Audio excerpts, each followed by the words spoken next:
everyone. Welcome to Education for Flourishing, Pursuing Purpose in the Professions.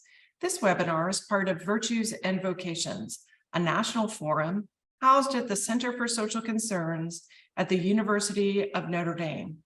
The forum is for scholars and practitioners across disciplines to consider how best to cultivate character in pre-professional and professional education.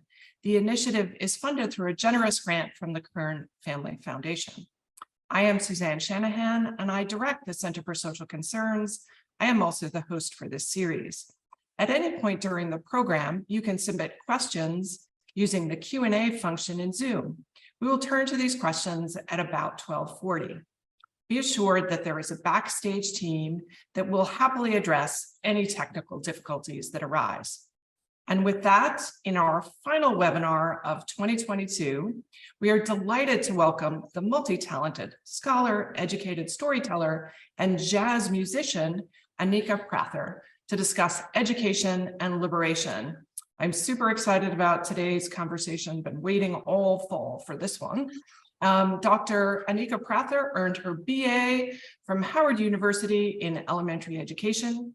She also has graduate degrees in education from New York University and Howard University, a master's in liberal arts from St. John's College, and a PhD in English, theater, and literacy education from the University of Maryland, College Park. Her research focus is on building literacy with African American students through engagement in the books of the canon. She is author of Living in the Constellation of the Canon, the lived experiences of African American students reading great books, literature, and is the co-author with Dr. Angel Parham of the Black Intellectual Tradition. She teaches in the English department at Howard University, serves as director of high quality curriculum and instruction at Johns Hopkins University, and is founder of the Living Water School located in Southern Maryland. The Living Water School is a Christian school for independent learners based on educational philosophies of classical education and the Sudbury model. Anika is also a performing artist and incorporates music, drama, and storytelling into many of her presentations. She has produced, written, and performed songs for 2 jazz albums. Indeed, a first for this webinar series. The music in the waiting room was her very own shadow dancer. So we're just thrilled to have her here. I must say, at this point, I'm already feeling like a slacker. She is a hugely, hugely busy woman, so we're thrilled that she's taking time with us today. Welcome, Anika. Thank you so much. And I must say that the jazz and music part don't happen as much. I've now tried to, and I'm so grateful that you played my song. I try to use it as a way to just kind of connect it to the work I'm doing now.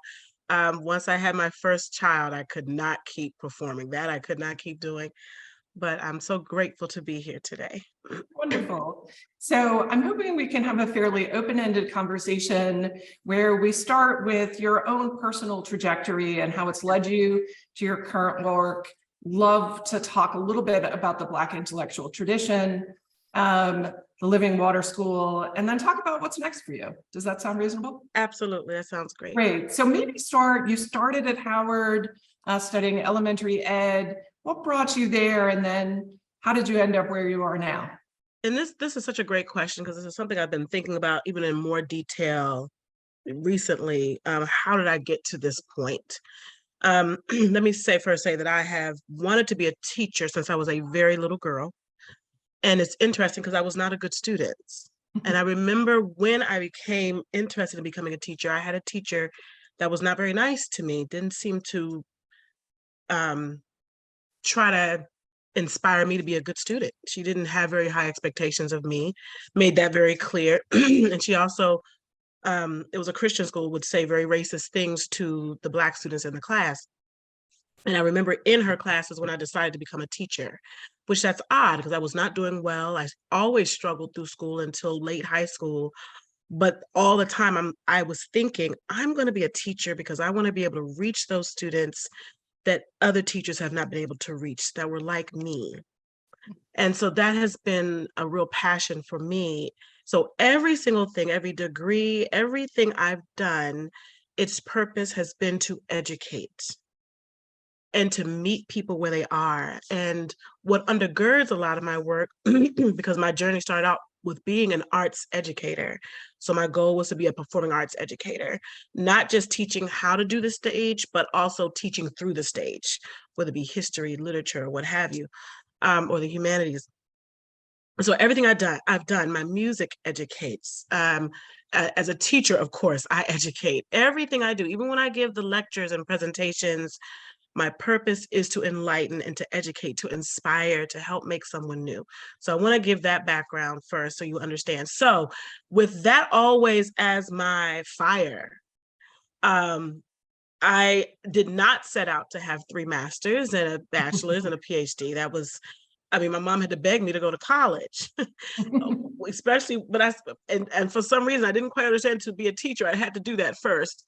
But once I understood that, I chose Howard. My father was a professor there. I had gone to a homecoming there my junior year, and I was kind of slacking in school, and I went to a homecoming and saw all the beautiful Black men on Howard's campus and decided to start doing well in school so I can get into Howard. And that is the truth. It's a funny story, but it worked.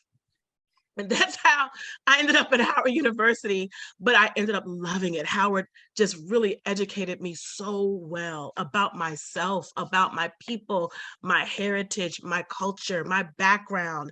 They taught me to love my brown skin and to love the ancestors with brown skin that came before me. And then the one really powerful thing that Howard has always done is that they don't just teach you your history, but they teach your history and how it connects to the history of others, of humanity.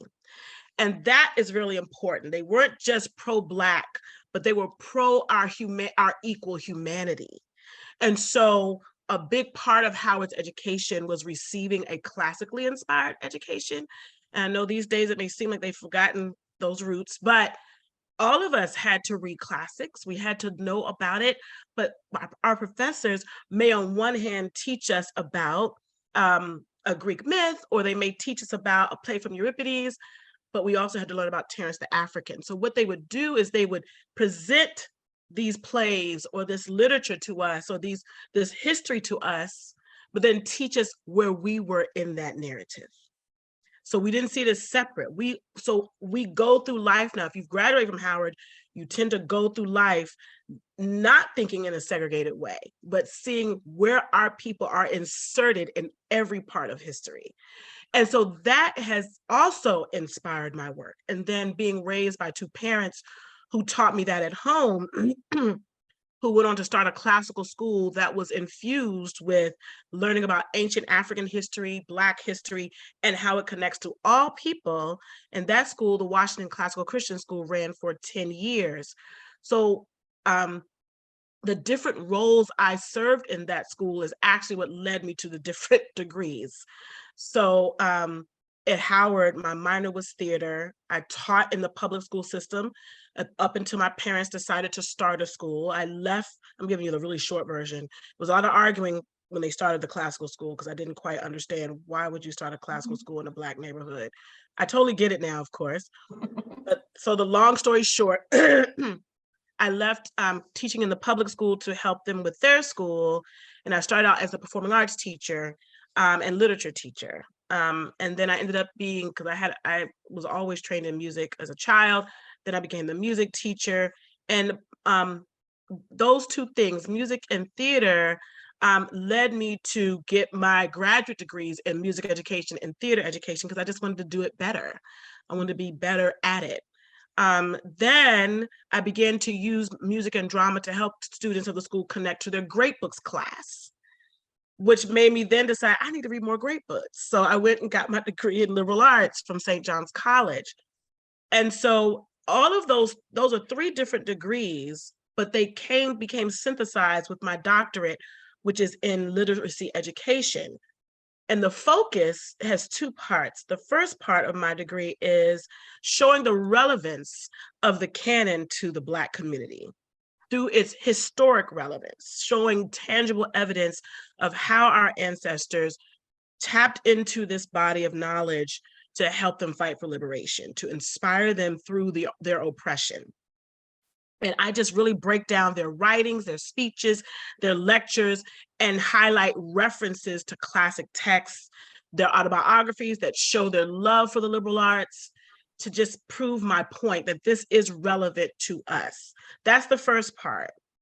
And the second part, the arts is still there, and it's in my dissertation, where I say one of the greatest ways to help students connect to difficult literature is using the arts. And in my dissertation, I tell the history of the importance of classical education in the Black community, and then how I, as a performing artist first, use the arts to help the students engage. And you kind of see that in my presentation. If I'm giving a lecture, it's going to be usually a dramatic storytelling with some singing as a way to educate and inspire.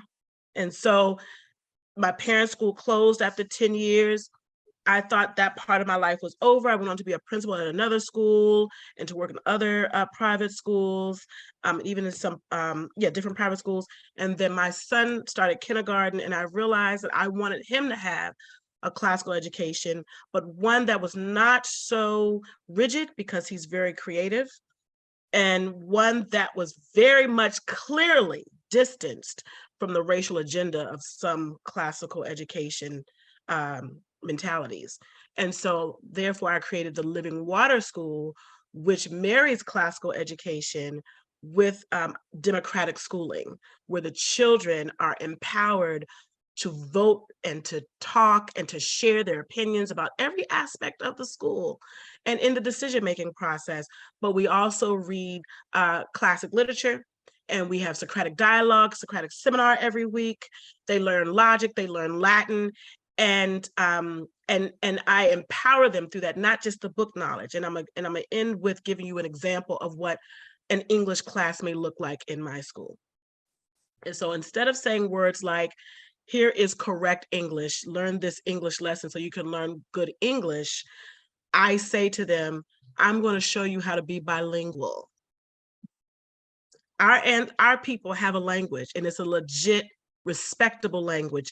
It is a language that symbolizes the efforts our people went through to gain a literacy in a language in a foreign land that did not want them to have it. So in your home life, in your community, in your everyday life, if you speak the language of our people, that is totally fine, and that is a good language.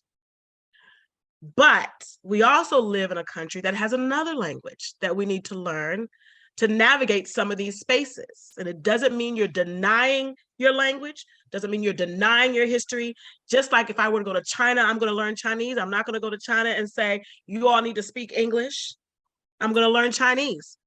I'm going to teach you another form, not a better form, another form of English that is the dominant language of this land that we've wrestled to find our place in. That's usually how an English lesson will start. And then we dive in, but you can see the light on their faces when they hear that. They're not made to feel inferior. They're not made to feel that because they left off a helping verb in a sentence, that they somehow are not smart. It's just another language. And so this is how I teach in my school. And I do that in conjunction with teaching them to respect the language and cultures of others. We just did a whole lesson on the meaning of Hanukkah. When Ramadan comes around, we're going to do the meaning of Ramadan. They're going to learn about some history in the native people. And we just kind of make the rounds in different cultures so that they love themselves and love others, and at the same time, and even love those that historically have oppressed, that we come to appreciate their human contributions. So it's a challenge, but this work of the Living Water School that has now passed its accreditation visit with Middle States, so I'm really excited about that. We're waiting for the final word from Middle States, but I'm just so grateful that they have valued the work that we're doing. And this work of the Living Water School is very much the stage for where I am presenting everything, every single part of my journey in education. And then the reason why I'm leaving Howard with a lot of tears and weeping and praying that, God, do I really have to go? I'm at Johns Hopkins because of the work there seems to really tap into this concept of equitable education. Not politicized, not racialized, but just everyone's voice in the K-12 classroom in every school in America is valued and their culture is valued. And so I feel like my work there can make an even greater impact. So I am leaving with a heavy heart, but an excited heart as well. So I hope that wasn't too much, but that's my whole journey. No, this is wonderful. So I'm hoping we can unpack this a little bit and add a little color commentary to this just fabulous narrative. So one of the things that strikes me is sort of you were a reluctant student, end up at Howard, and are really taught broadly about humanity and your place in a broader humanity. And it sounds like this is really what you've carried. It's a remarkable through line to your work with the Living Water School. So is there a moment where that fire is lit at Howard that you can identify, where you engaged with the classics in some way that you thought, now I get it? Or was it really just a summative experience? I can go back now, and I think probably there were two incidences at Howard that were in my subconscious that now have come to three incidences that came to the forefront to make all of this make sense, why I ended up here. And I do believe Howard is at the very root of that. There are three things. Number one, in my music class, excuse me, music history class, I had to learn about, I think it's the Chevalier, I think is how you say his name. He is a Black composer. His name is D-E, lowercase D-E, and then Chevalier, Chevalier.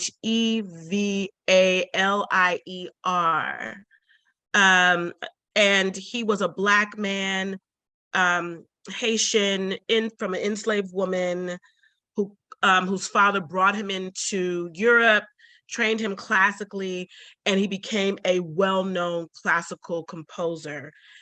And his music is so beautiful. It's the only music I can study and write to. So that's a whole nother story. It's very calming and it's just very beautiful.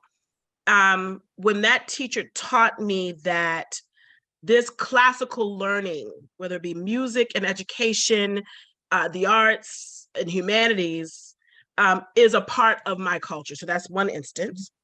Then another Howard professor in the theater department introduced me to the plays of Terrence, where, we talk about Plautus, we talk about Euripides, we talk about all of the great, in the Roman playwrights, the Greek playwrights, and we think that those are the only ones of that time. But learning about Terrence the African, who went on to be in the royal court and was very respected by all types of royalty through his plays, it made me realize that was a different time period where people who look like me, their art was accepted in the mainstream. In our country, it's so ingrained in us, and we're trying to free ourselves from that. So I'm not being stuck in the past. I do see a lot of progress, and I have a whole bunch of hope.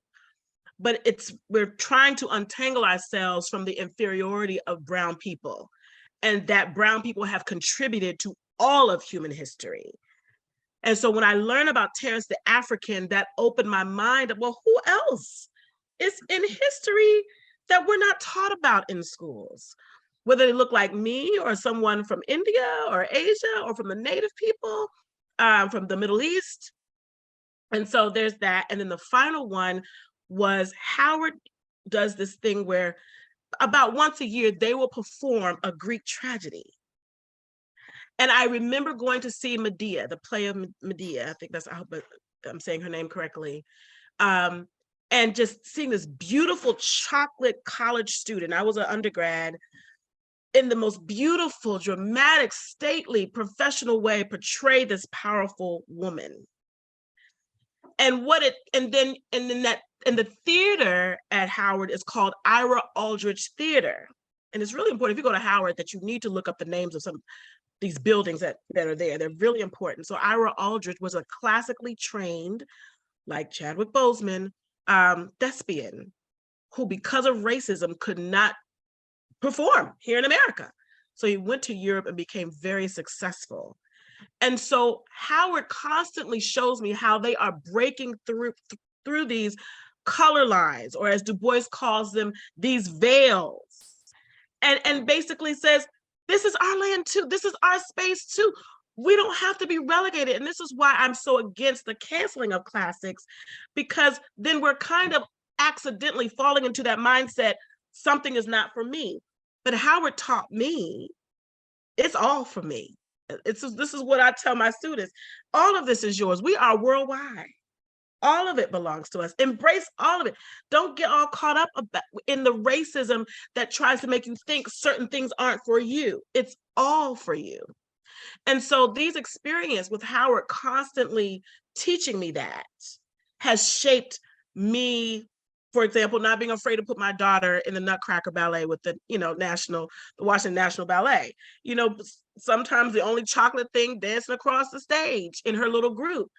But I'm so proud to see her proud to be there with her brown self, because I'm giving her what Howard gave to me. Represent, be in those spaces, because it's your space too.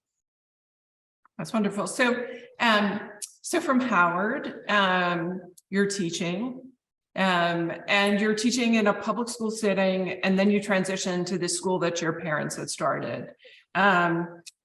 You describe your own experience in school as fairly alienating. Are there things that even in that moment you tried to, whether it was in public school or in your parents' school, tried to bring as an educator to engage students in particular ways? Were you already bringing your gift for storytelling and music and theater to that space at that time, or was this something you brought in later? I've always brought the arts, and even before I went and got my master's in the performing arts education, because I came out of Howard. Howard was, I know I talk about Howard, and I'm sorry you guys, I keep talking about Howard. It's just really shaped me, but it's important for you to understand what my roots are. So while I was an undergrad at Howard, I had a professor there who chose me along with about 7 other students to do our student teaching in Montgomery County Public Schools. I had done my first half in DC Public Schools, and then she chose us. And from that experience, about 3 of us were chosen to be employed by Montgomery County Public Schools. So I went to work for Montgomery County Public Schools for about 6 years. And while I was there, my first 4 years there, my principal noticed that I always used drama in the classroom. My minor at Howard was theater, and my major was education. And I would always use drama. She said, would you mind starting an after-school drama club? So I guess about 3 years in Montgomery County Public Schools, I ran an after-school drama club. We did dinner theater. We did all types of plays, in addition to me having my own students dramatize a history lesson or a reading lesson or whatever. And so the arts is always my tool for engagement when it comes to education, and it can reach anyone. So yeah, it's always been a part of my life, my whole life. Great. I'd like to talk a little bit about your most recent book, The Black Intellectual. And if we could actually start, in February, you wrote a National Review article. And part of what you're saying is the classics are an instrument of freedom for Black people, right? And you argue we should reject the notion that the Western classical tradition has nothing to offer African Americans, and go on to talk about how often we present Black history as something separate from or supplemental to capital H history. Yes. Black history is not a sidebar, right? And are really making this very eloquent case for the classics as a tool of empowerment for African Americans. Yes. Can you flesh that out a little bit more? I know you alluded to it earlier on. Maybe give an example of what you mean. Yes. I remember it was towards the latter part of my parents' school. I took my students to Frederick Douglass's house. Not my current students, these are students from my parents' school. I was teaching a great books class. And I had been teaching them all along about Douglass and W.E.B. Du Bois and their interest in the canon. And I did this because I needed them to understand this was for them. Because when my parents started the school, as brilliant as they were to start the school, they didn't quite understand. The founding of the school did not include an understanding of how reading classically is a part of Black history. And to not understand that means you have a great big gaping hole of your own history if you're a person of color. Excuse me. And so I took them to Frederick Douglass's house. We had just read his autobiography. We learned about the Columbian orator and his love for reading classics. And you walk into the foyer and there's a bust of Cicero in the foyer of his house. And you go into his parlor and there's a painting of a Shakespeare play, and there's a library with all types of works of the canon. And the tour guide is saying how he would sit and read these classic texts and practice his speeches and write them out and just drill how to gain this literacy he needed to be effective in his work. And so what I found, and I discovered this during the course of my dissertation research as I interviewed past students, was that them finding out that studying classically, reading the canon was actually a part of Black history was extremely empowering for them, because up to that point, in the back of their mind, they were feeling forced to do something that was not about them. And the only excuse they had was, this will help me do well in the SAT. This will help me do well in college. And so they did it with a grunt, like with an attitude of, I have to try to navigate this world by taking on a white supremacist curriculum. Basically, that's what they were feeling. And even though they were appreciating what was being given to them, tools to survive, they felt very disconnected from it. And so by accident, I discovered Du Bois first by just picking up a book on my dad's shelf, Souls of Black Folk, and just, the book opened up immediately to of the education of Black men. And that is where you find his beautiful opus, where he says, I sit with Shakespeare and he winces not. I call Balzac and Dumas, and they all come, Aristotle and What Soul I Will, and they all come graciously with no scorn. And this is such a powerful passage, this part. They all come graciously with no scorn nor condescension. And so when I read that, I sat up and I said, wait, what is Souls of Black Folk really about? We tend to think it's just a story about Black people, but each essay starts off with an excerpt from a spiritual or some type of cultural song from the Black community, just a little tidbit. And then if you read, and that's important, is because our music comes out of some type of a classical tradition. Our spirituals are based on the Bible, which is a classic or an ancient text that at one point was used to justify our captivity and our oppression. But my ancestors flipped it and used it as a form of inspiration, and they create these songs. And then if you read closely, most, if not all, of the essays are a defense for classical education in the Black community. So if you look at the story in Souls of Black Folk, the one about Atalanta, he is saying, don't be like Atalanta and settle for the gold apples of Booker T. Washington. Ooh, I get excited, chills when I think about that. It's so powerful. And he said, don't settle for that. And he wrote that at a time where Booker T. Washington was coming on the board of one of the HBCUs. I want to say it was Atlanta University, I believe. No, I think it was Fisk. I believe it was Fisk, one of those two. And Booker T. Washington was trying to inch his way, bringing that industrial education into a college that had been classically inspired. And so he gave this speech about Atalanta and the gold apples and how to settle for an industrial education only is to be like her, to settle for the gold apples and to lose the race. And so a lot of his essays are about that. There's another essay in his book called and he has another book called On the Education of Black People. And in it is an essay called Galileo Galilei. And he talks about how Galileo's discovery of the universe came through a sense of wonder. And he was inviting Black people to enjoy wondering, to enjoy reading and learning and opening your eyes to wonder about the beauty and to enjoy philosophy.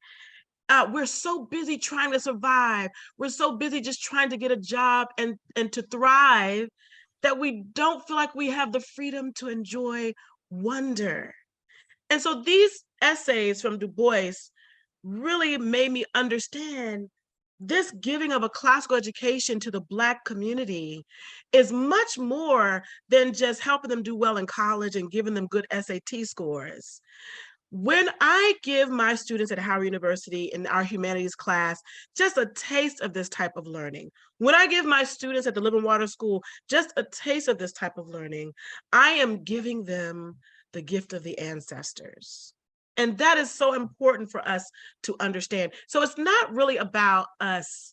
I really want to find a cartoon artist to make a cartoon for me, where it shows an angry mob running after a classic text. And the classic text is like making this, he's shrugging his shoulders and his hands are up, and he's like, what did I do? I'm just a book. And I feel like our anger at the canon is misplaced. Instead of being angry at the canon itself, we work on expanding it. We work on seeing ourselves in it, because many of the texts we're angry at actually talk about ancient Africa. Expanding that's the work we do there. Our anger should be directed at those who misuse that body of work, that we remove them from classrooms, colleges, universities, or we hold them accountable and re-educate them to inspire them to teach differently, so that they don't give students the message that the wisdom found in these texts is greater than the wisdom of the pharaohs, that the wisdom found in these texts is greater than the wisdom found in the stories of Mali, that this wisdom is greater than Confucius, that instead we connect all of the ancient thinkers and texts and all of the old texts, or all of those who have passed on but have left behind these beautiful works, that we see how they can be connected. Maybe they reference each other, but if they don't, maybe they're addressing the same themes and topics. And we learned that wisdom comes from diverse spaces. So to me, classical reading and learning is a gateway to discovering where else can wisdom be found in the past. And we invite them to that conversation. And then the people who want us to think that wisdom can only be found in ancient Greece and Rome or in the West be either re-educated, held accountable, or removed. Great. So much there. I think one of the questions that, as you talk, actually two questions I have. One is really about the critique of the classics as being aligned with white supremacy, number one. But number two, if you could start with, I'm a parent of college students for whom the classics, sort of feel enormously alienating, right? And for the average student, right, going to college now, the classics, I think many folks do struggle with the classics. What's the case for everybody in the classics? And is it different, or is it the same? I think people feel alienated from it for different reasons. So you have people who look like me feel alienated from it because it doesn't seem to tell our story. And we have constantly lived in a country that refuses to tell our story or have our story be told. We're right now dealing with, political agenda to stop telling our story, right, in schools and so on. So that's one. And so there's this frustration associated with that constant and constantly, as Ralph Ellison would say, making us invisible to the story. And so the argument there is, I'm not interested in reading anything that is associated with a person's agenda that wants me to be invisible, that wants my story to be unheard without giving it a chance. And so there's that piece. Then you have a piece, because a lot of times when I talk about Booker T. Washington, we think that the story of Booker T. Washington is just about classical education being taken away from the Black community. But his efforts to bring in an industrial education into America connected with a much larger agenda to create a class system where certain groups of people have access to certain types of knowledge, whether you're Black or poor, white or Black. If you're not a certain class, a certain bloodline, you don't get access to that. We want you to work. We want you to be a slave to the system. And because our schools oftentimes have allowed themselves to be found on that track without knowing it, this is not a slight against public schools, because I think most people don't realize that this is what's happening. And I do see a lot of public schools trying to move away from this. Our school systems, public and private, are oftentimes releasing citizens who have not been trained on how to do this type of critical reading. It has nothing to do with intelligence. And I hope no one thinks that I'm saying that one group is smarter than the other. It's about training and exposure and access. And so because many come out with their degree, they're smart, brilliant people, but just haven't had an opportunity to engage in this type of reading, there is a limitation there. I was in my 30s before I started reading this stuff consistently. I had it a little bit in school. My mom and dad had me read some things, but now it's my very life. It's what I do all the time. I was in my 30s, and I'm saying to you, so no one thinks I'm trying to say I'm better than anyone. In my 30s, my eyes had to be opened. At St. John's College, my parents had started the school, and I said I needed more training because I came to be at fault. I'm like, wow, this is some really deep stuff that I'm reading here that's giving me such a really deep understanding of human history. I need to read more. And I felt like I've never done this before. I had to get a notebook and write notes down for every line that help me understand until I got the hang of how to read in this way. And so as a result, though, instead of saying, let me see if I can gain some skills and understanding and engage in this, because you're never too old to engage in this. It's never too late. There's a resistance because I don't know. And it's scary to be it, because I felt that fear. When I first went to St. John's, I was terrified. There's a fear associated with that. But pushing through that fear and reading it. So I think the argument is people who have been hurt racially by this country's agenda in education, and then just a lot of young people, students in K-12 and in college, not having access to this type of reading. Instead of just facing it and getting into it, they resist it because of that and deem it as irrelevant or classicist, elitist, as opposed to thinking, you know what? This all belongs to all of us. It's for all of us. So when you think about university education at this moment, right, Howard, Johns Hopkins, anywhere in the country, there's a real push toward practical education, that private education in particular, but all education is crazy expensive. Young people are particularly anxious post-COVID, post the past 2 years of racial reckoning, right? This is a fraught time. Yes. They want to know they can get a job. Yes. How do you as an educator confront that particular tension around, I need something practical, my mother says I need something practical, my neighbor says I need something practical, and Socrates doesn't feel too practical? This is why I love Anna Julia Cooper. She teaches that you can do both. You can give students both. Her student was Nannie Helen Burroughs. Nannie Helen Burroughs was probably, if not one of the first Black women to start a school that lasted for many, I think it closed in the 90s. But if you look at the history of her school, she taught that it was a school for girls, just on the other side of slavery, who needed education and skills. They had to take Latin, but they also had to learn a trade. And then Anna Julia Cooper was president of Frelinghuysen University. Frelinghuysen is named after a senator who tried to stop Andrew Johnson's ending of Reconstruction, where she would teach them classically and also teach them a skill.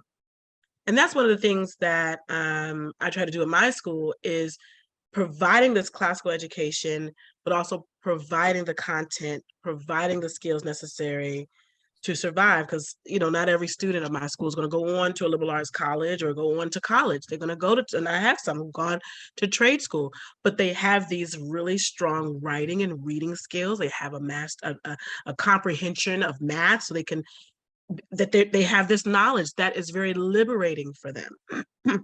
And so I think that we're too much caught up in an argument of either or, when can we put our heads together to figure out how we can have both? And Anna Julia Cooper says this. She says, when you only teach for skill, you have to ask yourself, are you teaching a donkey or are you teaching a human being?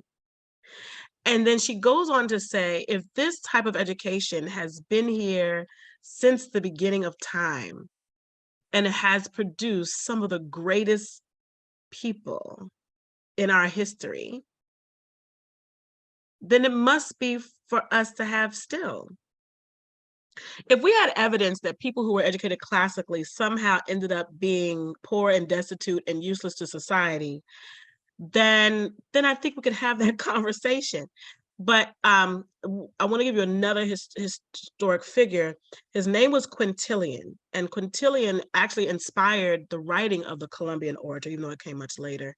And Quintilian was an ancient educator, and he believed that, I think he was during the time of Rome, yes, ancient Rome.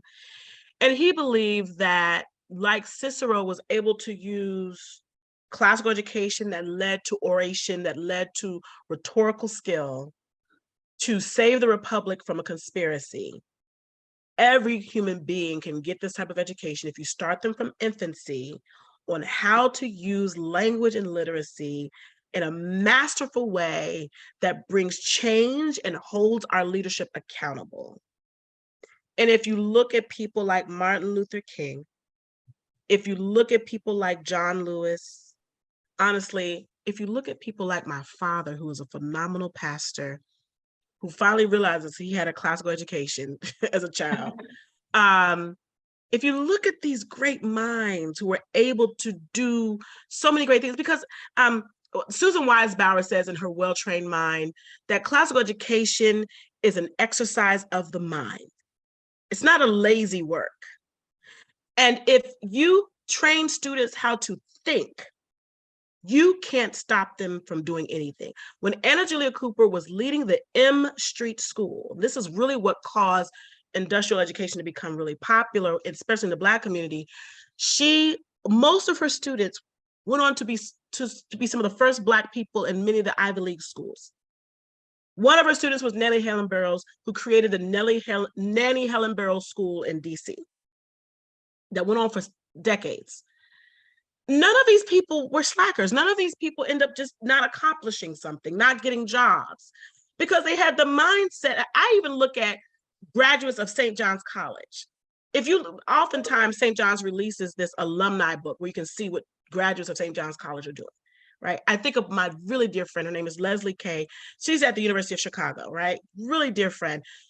She's like amazing scientist that is leading over at the University of Chicago from a liberal arts college.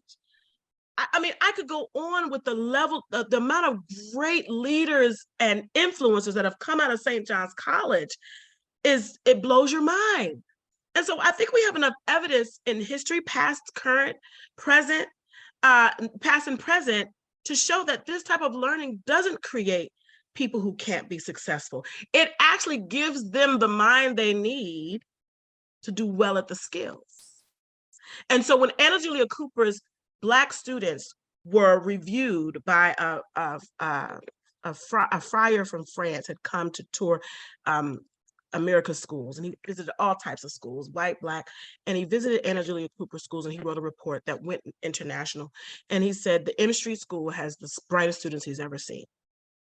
Now, imagine, this is right after slavery. Imagine how the Department of Education, who was functioning under a white supremacist mentality at the time, felt upon reading this report that some Black students were smarter than America's white students.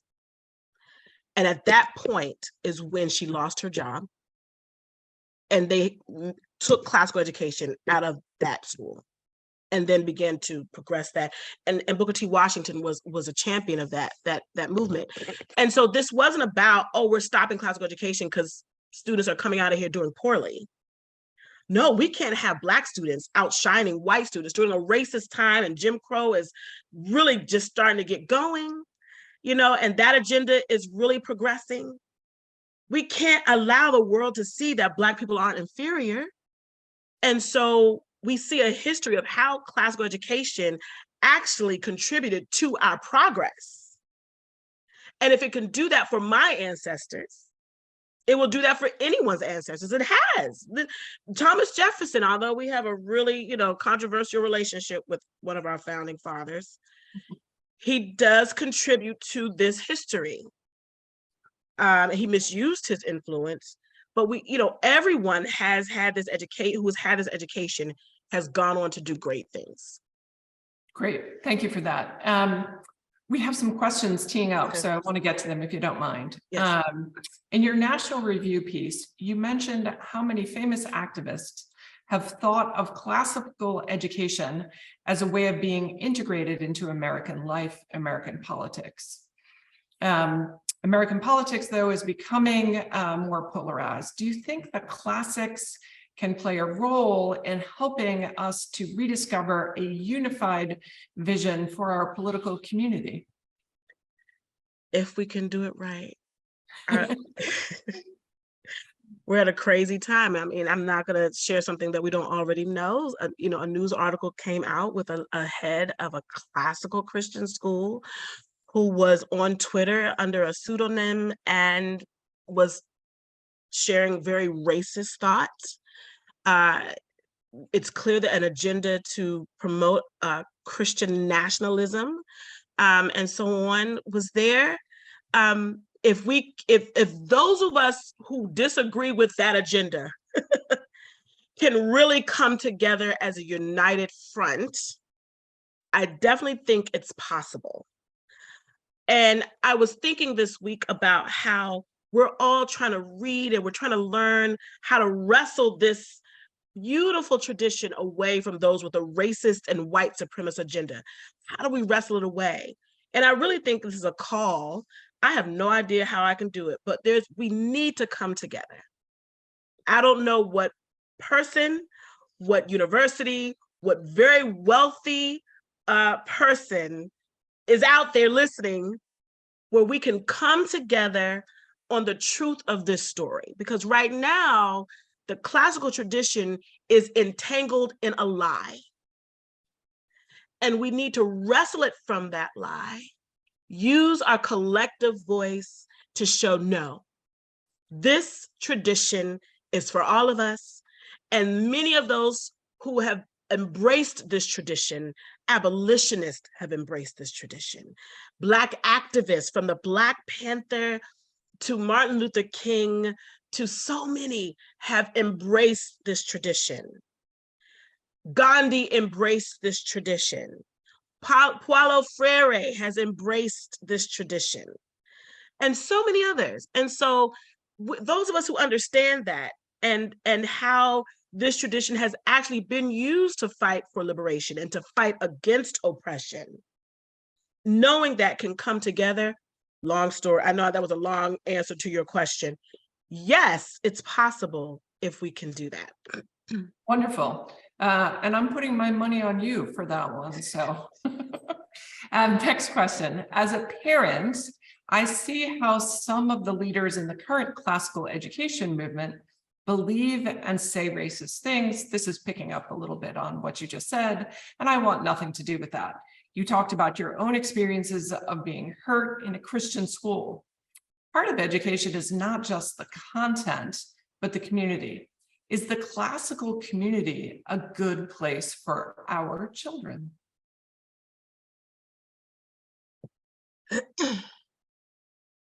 There are many spaces in the classical community that are.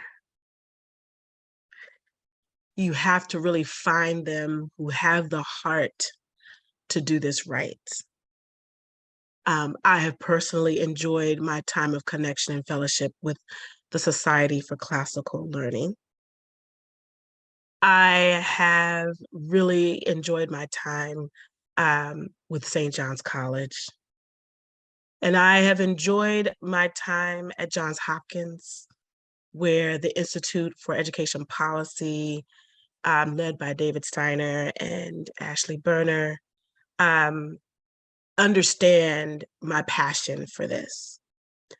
And even as I share these names, I recognize that we are in a space where everyone is in a place of learning, relearning, letting go of some past controversies, and coming into a space of thinking about this differently. Because even my own parents, my dad was a professor at Howard University. I mean, my house growing up was decorated with African art, but yet he took me in the school to this predominantly white classical education conference every year for 10 years, where our story was not told and our heritage was not necessarily embraced. But we gleaned from that experience what we could and brought it to the Black community. Now I think it's time for us to do something where we're not going into spaces where we don't feel welcome, but we create spaces that are doing this the right way.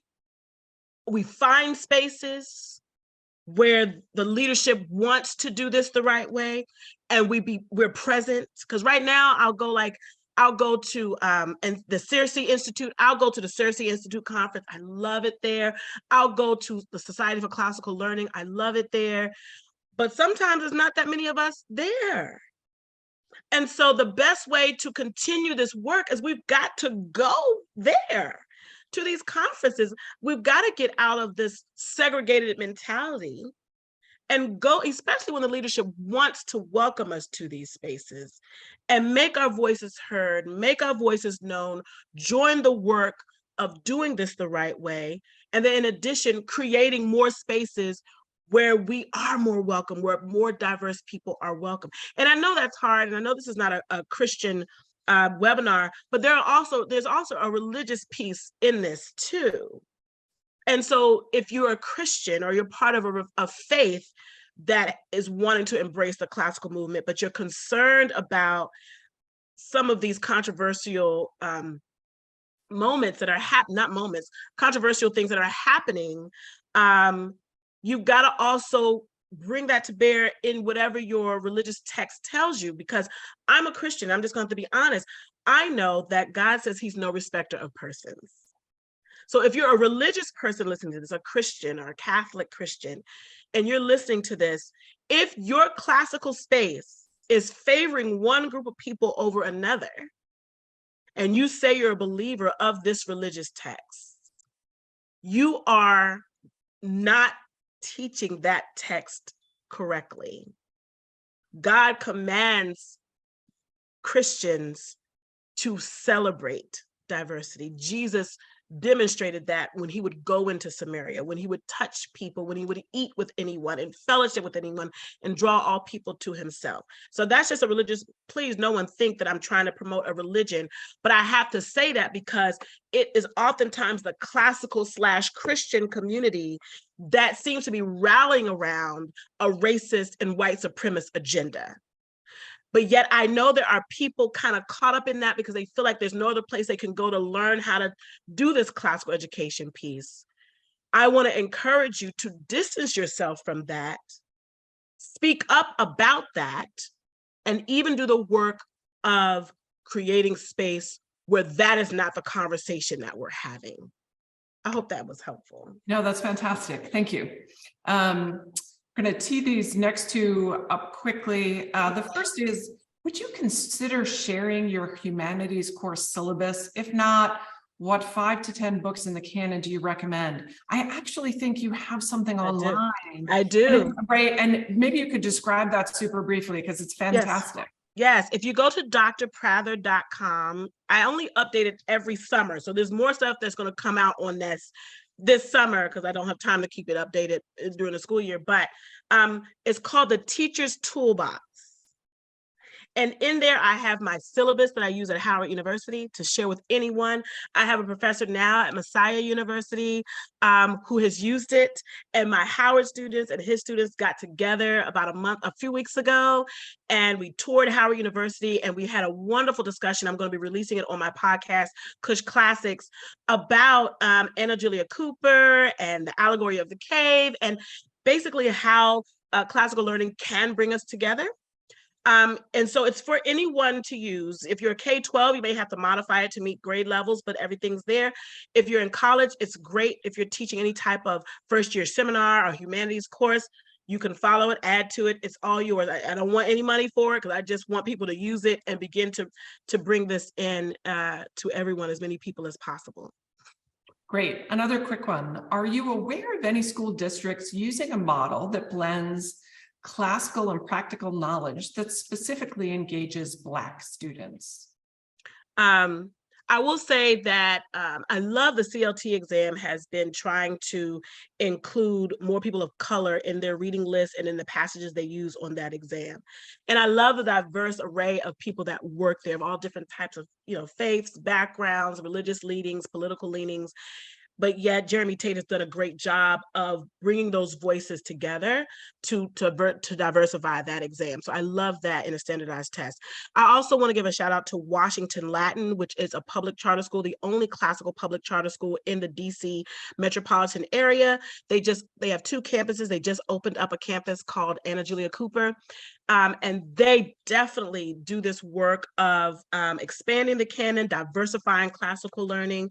And I believe that there are quite a number of charter schools around the nation that are seeking to do this better. I know the Bria Schools has been one, Optima Schools in Florida has been another.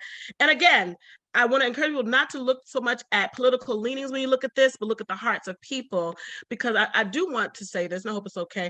We need to stop thinking that if a person is Republican, they're automatically racist. Like, we've got to stop thinking that. And if someone's Democrat, they're automatically, not Christian or not, don't have good value systems.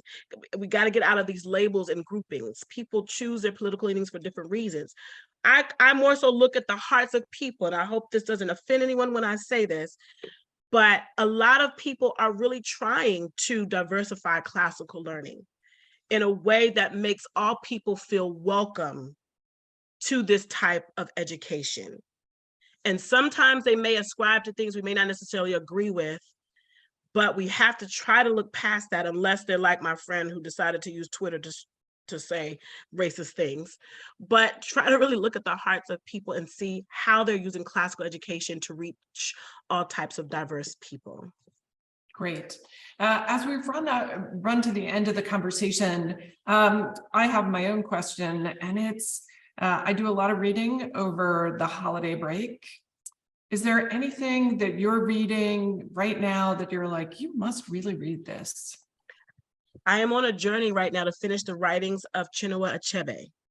And I've finished Things Fall Apart. I am working on Arrow of God and his memoir called There Was a Country. And the reason why I say that is because he actually, I know he didn't do this on purpose. He did it to really express why he values classical learning. And he actually explains in his memoir, it was foundational to his writing. But the way he explains why he does it as an Igbo man from Nigeria helps me understand why my ancestors did it. And one of the things he talks about, he got a lot of pushback for not using the Igbo language to tell the story of Things Fall Apart and the rest of his writings. And his parents were classically educated, and they made sure all of their kids were classically educated. And the reason why he says he did that was so that he could be his own storyteller, that he would be the only one to translate his story.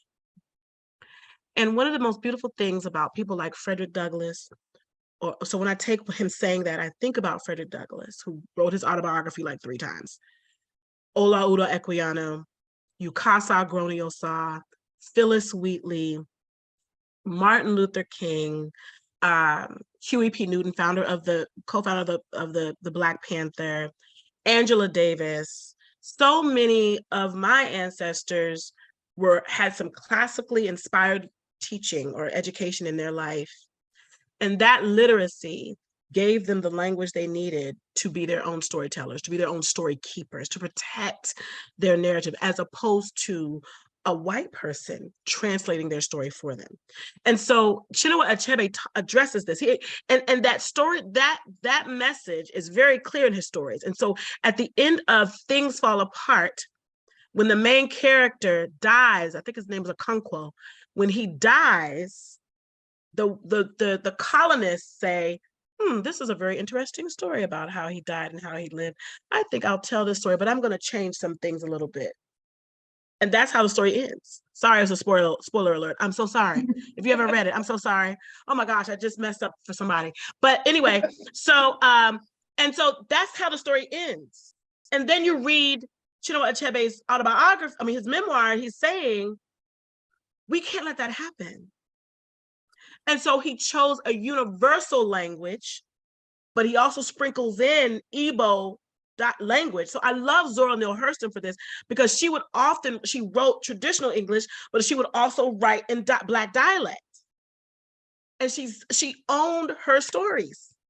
And so for us to get our stories out there, so they're not watered down, they're not cloaked in lies, we must learn the languages necessary to protect our stories and to give the truth to the world about who we are as a people. And so this really helps me understand also another really important reason why classical learning is so important.